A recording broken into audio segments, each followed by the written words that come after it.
नमस्कार साथियों। आज हम महाराणा सांगा से संबंधित वो सभी क्वेश्चन करेंगे जो बार-बार एग्जाम में पूछे गए हैं। तो स्टार्ट करते हैं हमारा पहला क्वेश्चन कि महाराणा सांगा कहाँ के शासक थे? महाराणा सांगा मेवाड़ राजस्थान के शासक थे।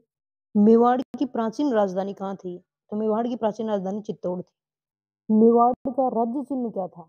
तो मेवाड़ का राज्य चिन्ह उगता हुआ सूरज था। नेक्स्ट है कि खातौली का युद्ध किसके मध्य हुआ? खातौली का युद्ध महाराणा सांगा और इब्राहिम लोदी के बीच में हुआ। और ये युद्ध कब हुआ? तो 1517 में खातौली का युद्ध हुआ। इनकी शासन अवधि की अपन बात करें तो 1509 से 1528 तक है। 1482 में इनका जन्म हुआ था, ठीक है ना? और इनका अन्य नाम महाराणा संग्राम सिंह आता है। महाराणा सांगा की अगर कुल कितने वर्ष तक शासन किया, ये देखें तो ये 19 वर्ष तक इन्होंने शासन किया था। नेक्स्ट है महाराणा सांगा के पिता का क्या नाम था? तो राणा रायमल था और इनकी माता का नाम सौभाग्य देवी था। इनकी माता का नाम सौभाग्य देवी था और इनकी पत्नी का नाम रानी कर्णवती था। राणा सांगा का जन्म कब हुआ? तो 1482 में चित्तौड़ में हुआ। नेक्स्ट क्वेश्चन है कि महाराणा सांगा को पहली बार सैनिक का भग्नावशेष किसने कहा था? कर्नल जेम्स टोड ने कहा था इनको, ठीक है ना? महाराणा सांगा की कौन से युद्ध में हार हुई थी? खानवा के युद्ध में हार हुई थी और खानवा का युद्ध है वो बाबर और महाराणा सांगा के बीच में हुआ था। नेक्स्ट है कि मेवाड़ का अंतिम शासक जिसके नेतृत्व में सभी राजपूत राजाओं ने विदेशी आक्रांताओं को खदेड़ने के लिए एकजुटता दिखाई थी। महाराणा सांगा या फिर संग्राम सिंह के नेतृत्व में इन्होंने दिखाई थी। उस टाइम पे जो शासकों को अन्य शासकों को महाराणा सांगा ने बुलाया था उसको पाती प्रबंध पद्धति कहा था, जिसके तहत सभी शासक है वो बाबर से लड़ने के लिए आए थे।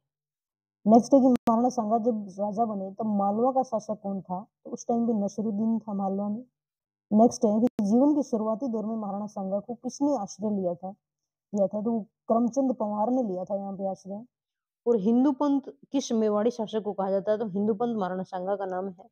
नेक्स्ट है कि इब्राहिम लोदी ने मेवाड़ पर क्यों आक्रमण किया था? तो पूर्वी राजस्थान के वो क्षेत्र जो दिल्ली साम्राज्य में आते थे उन्हें राणा सांगा ने अपने अधीन कर लिया था, इसलिए मेवाड़ पे जो है आक्रमण किया था इब्राहिम लोदी ने।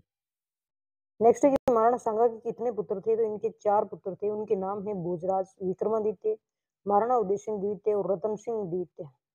नेक्स्ट है कि महाराणा सांगा के सबसे बड़े पुत्र का क्या नाम है? तो इनका नाम भोजराज था, जिनसे मीराबाई का विवाह हुआ। महाराणा सांगा ने जो युद्ध लड़े उनके नाम क्या-क्या हैं? तो बाड़ी का युद्ध, खातौली का युद्ध, बयाना का युद्ध, खानवा का युद्ध। बात करें कि जो बाड़ी का युद्ध है, वो किसके बीच में हुआ? महाराणा सांगा और इब्राहिम लोदी के बीच में हुआ। और जो खातौली का युद्ध है वो भी महाराणा सांगा और इब्राहिम लोदी के बीच हुआ। नेक्स्ट है कि महाराणा सांगा मेवाड़ की गद्दी पर कब बैठे?